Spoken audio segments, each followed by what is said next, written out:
RJD और तमाम विपक्ष के लोग दावा कर रहे हैं कि ये उनका एजेंडा था जो कि केंद्र सरकार अब अमल कर रही है। कैसे जीत उनकी हुई सत्याग्रही जश्न नहीं मना रहे हैं। झांकी है। देखिए, भारत की जनता और बिहार की जनता इतना कमजोर दिमाग का नहीं है कि जिसको वो ठग सकते हैं।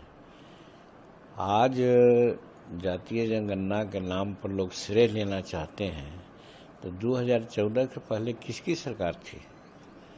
अब थोड़ा दिन अगर छोड़ दिया जाए वाजपेयी जी की सरकार, उसके पहले किसकी सरकार थी?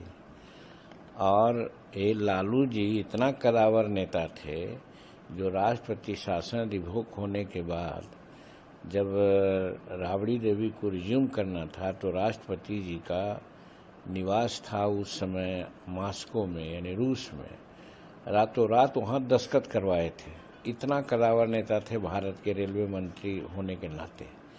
तो जब ये वो करा सकते थे, अगर चाहते थे जातीय जनगणना कराना, तो क्यों नहीं उसमें कराए? ये सब झूठी बात बोल करके श्रेय लेना चाहते हैं।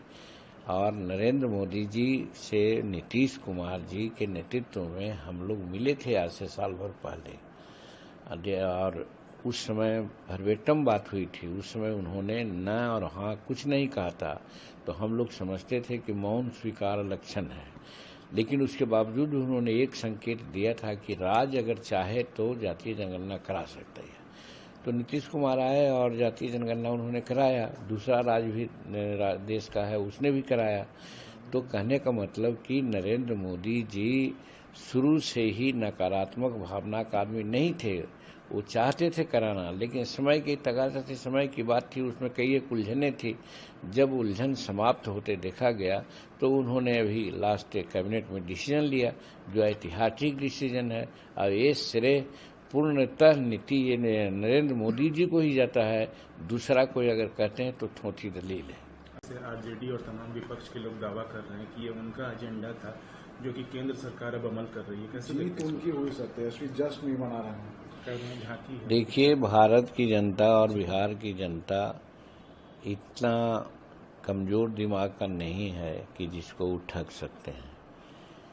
आज जातीय जनगणना के नाम पर लोग श्रेय लेना चाहते हैं, तो 2014 के पहले किसकी सरकार थी?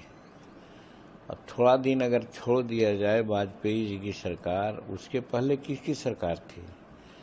और ये लालू जी इतना कदावर नेता थे जो राष्ट्रपति शासन रिवोक होने के बाद जब राबड़ी देवी को रिज्यूम करना था तो राष्ट्रपति जी का निवास था उस समय मॉस्को में, यानी रूस में, रातों रात वहाँ दस्तखत करवाए थे। इतना कदावर नेता थे भारत के रेलवे मंत्री होने के नाते। तो जब ये वो करा सकते थे, अगर चाहते थे जातीय जनगणना कराना, तो क्यों नहीं उसमें कराए? ये सब झूठी बात बोल करके श्रेय लेना चाहते हैं।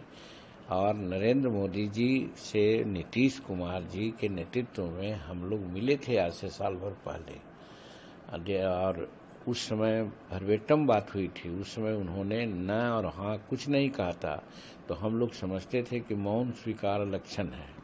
लेकिन उसके बावजूद उन्होंने एक संकेत दिया था कि राज्य अगर चाहे तो जातीय जनगणना करा सकता है।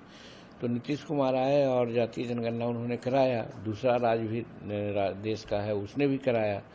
तो कहने का मतलब कि नरेंद्र मोदी जी शुरू से ही नकारात्मक भावना का आदमी नहीं थे। वो चाहते थे कराना, लेकिन समय की तकाजा थी, समय की बात थी, उसमें कई एक उलझने थी। जब उलझन समाप्त होते देखा गया तो उन्होंने अभी लास्ट कैबिनेट में डिसीजन लिया जो ऐतिहासिक डिसीजन है। और ये श्रेय पूर्णतः नीति ये नरेंद्र मोदी जी को ही जाता है। दूसरा कोई अगर कहते हैं तो ठोठी दलील है।